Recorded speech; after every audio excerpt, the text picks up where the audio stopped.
Comment on fait pour improviser sur scène? Comment on fait pour taffer notre impro? Est-ce que taffer l'impro peut nous permettre d'être plus créatifs? Ou même est-ce que l'impro peut nous aider pour prendre la parole en public, être moins timide?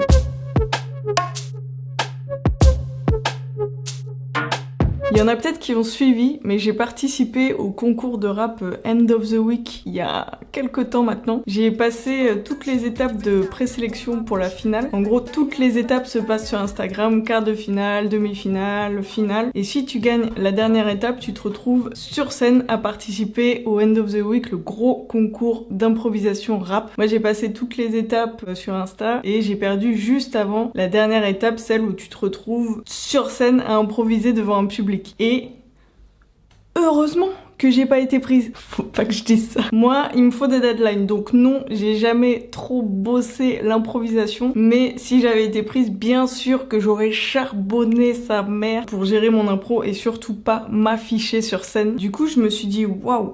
Bon, s'il faut que je taffe l'impro là, maintenant, si j'avais été prise pour la dernière étape, qu'est-ce que je fais? Par où commencer? J'entends souvent des rappeurs dire qu'à force d'écrire tous les jours, tout le temps, les rimes te viennent tout de suite en tête. Ok, mais là, on me met une instru et on me met devant un public. Wesh, j'ai peur. Aujourd'hui, on va essayer d'aller au-delà de ça. Je vous présente mes guests de fou. Pourquoi les gens que j'invite acceptent à chaque fois, je ne sais pas, mais merci, je suis trop contente de vous avoir dans cet épisode. Pour représenter le rap, on a RES. Salut mec, c'est un régal, c'est comme ça que je le fais, je viens kicker sur l'instrumental.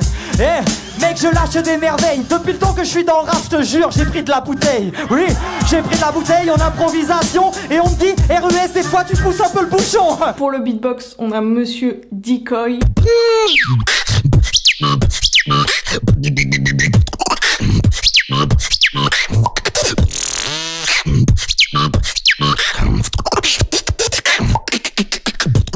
Pour le stand-up, on a Tani. Je me présente, je m'appelle Tani.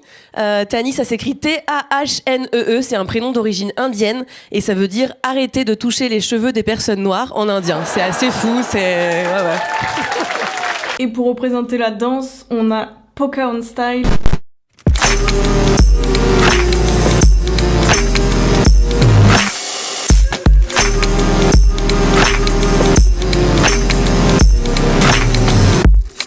Et Léa de la compagnie Lady Rocks.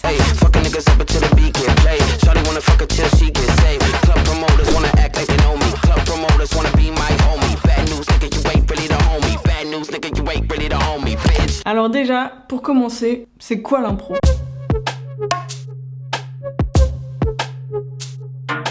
En gros, l'impro, c'est le fait de créer sur le moment, jouer, dire, chanter quelque chose qu'on n'a pas écrit, qu'on invente là, maintenant. Donc ça, c'est un peu la base. Je pense que jusque-là, personne n'est choqué par ce que je viens de dire. Mais c'est super intéressant parce que quand j'ai demandé à chacune de nous donner sa définition de l'impro, tout le monde est allé un peu plus loin et va déjà nous donner un petit peu des petites pistes de choses à travailler. Pour moi, l'improvisation, c'est un moment brut qui est honnête et sincère entre toi et l'instant présent, parce que du fait qu'on n'y soit pas vraiment préparé, on sait pas du tout ce qui va se passer. C'est vraiment ta capacité à t'adapter à l'instant présent. Donc du coup, c'est aussi un reflet d'une part de toi dans le moment. Si vraiment on a joué le jeu et on n'a rien préparé avant d'arriver sur scène, tu vois, tu te dis même pas vas-y, je vais commencer avec ce beat et après je vais voir où est-ce que ça va me mener. Tu triches pas, t'arrives sans rien et là,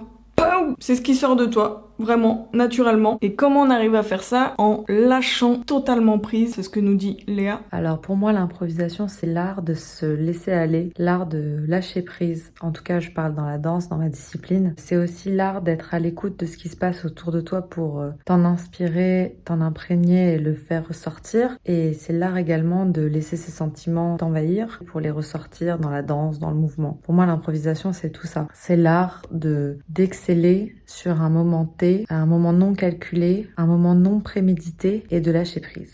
C'est joliment dit, non? Très poétique Léa sur ce coup. Ce qui peut nous aider à improviser, c'est par exemple la musique quand on danse, les émotions qu'elle nous transmet, les autres personnes qui sont sur scène, ou par exemple en stand-up, comme t'es seul sur scène, sans musique, en silence. L'élément nécessaire pour improviser, c'est le public. Pour moi, l'improvisation dans le stand-up, c'est un moment où tu te nourris d'une réaction, d'une interaction avec le public pour construire en direct une blague, en fait, par cette nourriture donnée par le public, donc qui peut être une réaction, une expression du visage, une grimace, un bruit, enfin voilà, ça englobe tout ça pour moi. C'est ce que dit RES aussi en parlant de partage avec le public dans les impros rap. Mes plus gros moments de partage, c'est sur des shows d'impro où on est plusieurs improvisateurs à improviser, à se renvoyer la balle, faire un espèce de ping-pong de rimes. On va rebondir justement sur ce que l'autre vient de dire, rebondir sur ce que le public vient de dire. Je trouve que c'est là que le public prend aussi une place importante, où il y a une grosse interaction avec le public. C'est ça qui fait que, en tant que public, on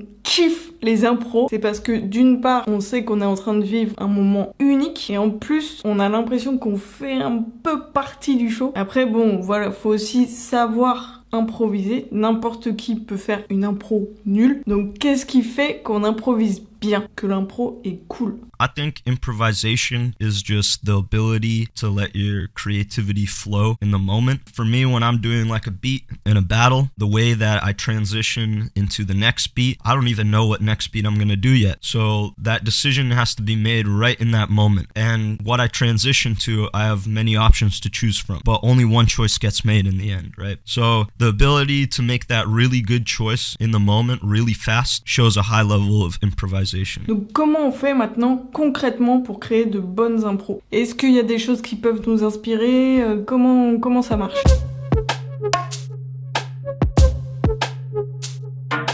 J'ai demandé à tout le monde qu'est-ce qui vous inspire pour créer des impros. Il y a pas mal de trucs. L'élément principal, c'est la musique. Ou sans musique même. L'élément sonore, en tout cas, c'est vraiment l'élément principal qui va m'inspirer. Puis après, je sais pas si on peut parler d'inspiration ou pas, mais en tout cas, ça m'impacte dans ma danse. C'est mon humeur, donc je vais pas danser pareil si je suis triste, contente, énervée, stressée. Puis c'est aussi le feeling que j'ai dans le lieu dans lequel je suis, l'enjeu, est-ce qu'il y en a un ou pas. Enfin, tout ça va m'impacter et me nourrir, en fait, consciemment ou inconsciemment. Mais si je peux être un peu plus précise, ce qui me nourrit vraiment, c'est vraiment la connexion que j'ai avec la musique. C'est-à-dire, dès la première lecture, mon corps, il va réagir comme un réflexe dès qu'il va entendre la musique. Et je vais me nourrir de comment il va prendre le son pour l'idée mon passage et mon improvisation, en fait. Une fois que t'as réussi à lâcher prise, tu te laisses aller, tu suis le move de ton corps, le mot qui t'est venu en tête ou le son. Je pense que c'est ça le plus dur, c'est de vraiment laisser aller son corps ou sa bouche. C'est très dur parce que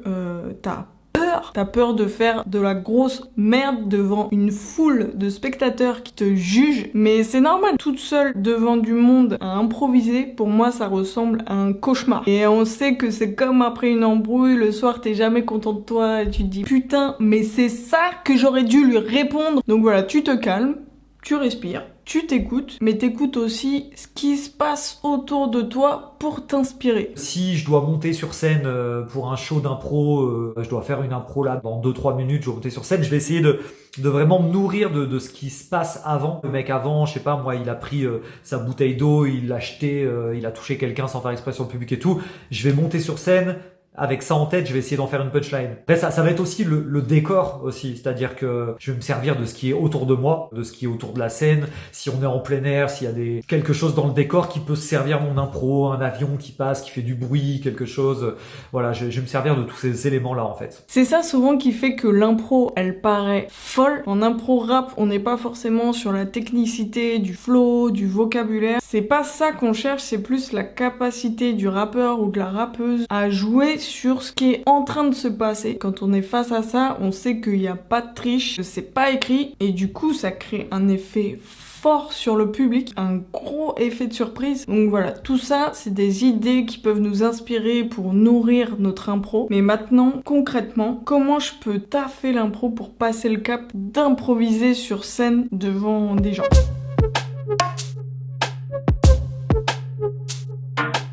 Contrairement à ce qu'on pourrait croire, l'impro, même si c'est pas écrit, ça peut se travailler. Donc on peut avoir des petites techniques pour travailler son impro. RES, il compare le métier d'artiste à celui de sportif en expliquant que faut s'entraîner H24 pour improviser. En fait, tu peux travailler ta gymnastique cérébrale tout comme n'importe quel sportif. Donc t'entraîner à être réactif, à être instinctif, à réagir vite. Quand je préparais les finales monde End of the Week par exemple, je m'entraînais, j'improvisais tout le temps. Je faisais la vaisselle, j'improvisais dans mon salon, je croisais mon chat, j'allais le clasher, j'improvisais sur ce qu'il faisait, etc., etc.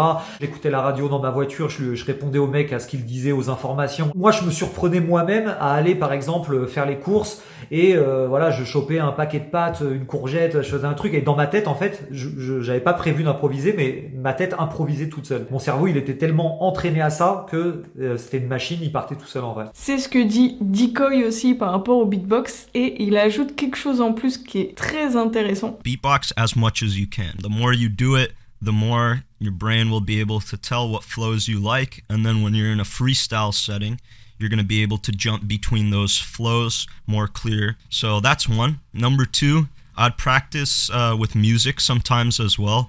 Listening to music is really helpful because they have all different structures, all different sounds that you can play along with, and it pretty much puts you into like a new map or a new setting to improvise every time. So you have to adapt. If you want to improve your improvisation, be okay with failure because it's going to happen a lot. You're going to lose flow in the beginning, especially when I'm going live to some battles. The pressure of just having to stay on flow and create something new to transition into is really high. So you need to make sure you can control that and be calm so you don't lose flow while you're trying to freestyle. It's really easy to get carried away when you're going up against someone who's just doing structured routines.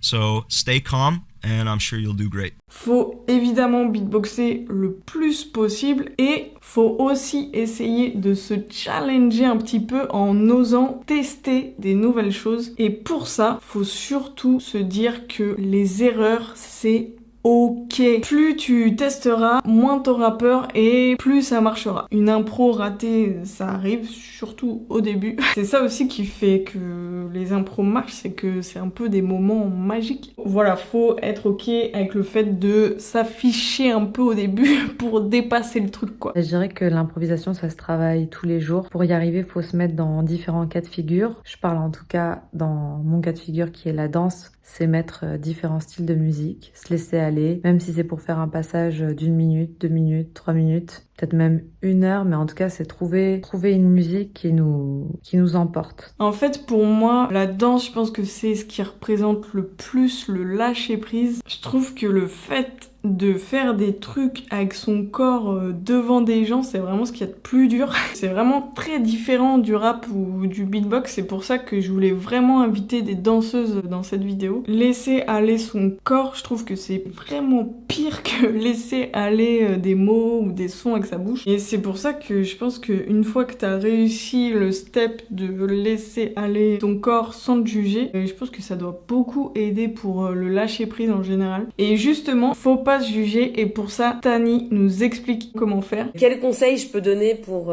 quelqu'un qui voudrait faire de l'impro? C'est vraiment de se faire confiance. Je pense que dans l'impro, il y a un côté un peu, on sait pas où on va, on sait pas ce qui va sortir de notre bouche. Parfois, quand on commence l'impro, enfin moi quand j'ai commencé le théâtre d'impro, j'étais beaucoup dans le jugement de ce que j'allais sortir comme personnage, comme histoire. Et en fait, voilà, c'est pas grave, c'est de l'impro. Ce qui sort de ta tête, c'est venu dans ta tête. Donc c'est que c'est intéressant. Faut pas juger ses idées, voilà, c'est ça que je voulais dire. Il y en a qui sont plus drôles que d'autres, qui pourront être tirés plus loin que d'autres, mais de toute façon, t'es toujours en échange, que ce soit avec dans l'impro avec les autres comédiens ou les comédiennes ou le public. Donc se faire confiance, être à l'écoute et ne pas hésiter à partir dans toutes les directions possibles. Si vraiment t'as des blocages pour te laisser aller, Pocahontas Style donne des exemples d'exercices que je trouve trop intéressant. Par exemple, moi, il y a des exercices que j'aime beaucoup faire et refaire. C'est les premiers exercices avec lesquels j'ai travaillé quand j'ai commencé à freestyler. J'ai commencé à danser avec des contraintes. La contrainte que j'aime bien faire, c'est faire comme si on était ivre. J'analyse les caractéristiques, selon moi, d'une personne ivre. Pas d'équilibre, très maladroit, un peu perdu. La personne ne sait pas trop où elle est. Et en fait, je vais prendre ça et me nourrir de ça et me connecter avec la musique juste avec ça en fait. Je ne suis pas dans le mime du tout, j'ai juste je vais danser,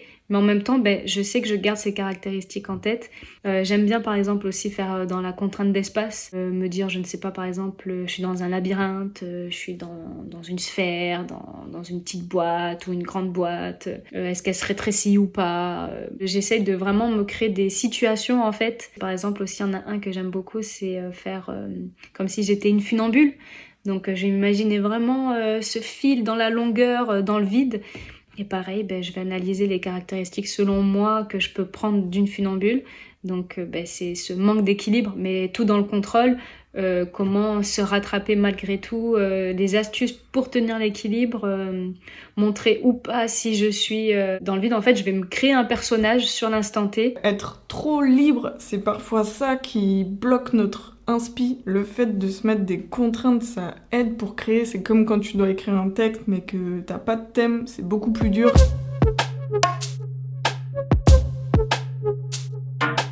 En gros, l'improvisation, ça demande d'avoir des capacités d'écoute, écoute de soi, écoute des autres, regarder, observer ce qui se passe pendant qu'on est en train d'improviser. Quand il se passe des trucs de fou en impro, c'est souvent dû à la chance, au hasard. C'est pour ça que l'impro, c'est vraiment des moments de fou à chaque fois quand ça marche. L'impro, ça peut être super un jour et tout pourri le lendemain. Ça dépend de plein de choses, notre humeur, ce qui se passe dans le public, le décor. Le plus important pour improviser, c'est de ne pas se juger, et c'est vraiment ça qui est le plus dur. C'est ça qui fait que l'impro, c'est assez magique. C'est vraiment le lâcher prise de l'artiste et l'osmose avec le public. Donc voilà, si t'avais des blocages, j'espère que les conseils de cette vidéo vont t'aider. Dis-toi que au pire, tu vas pas mourir, n'aie pas peur, ose, fais-toi confiance. La MIF, je vous dis à la prochaine vidéo et bisous.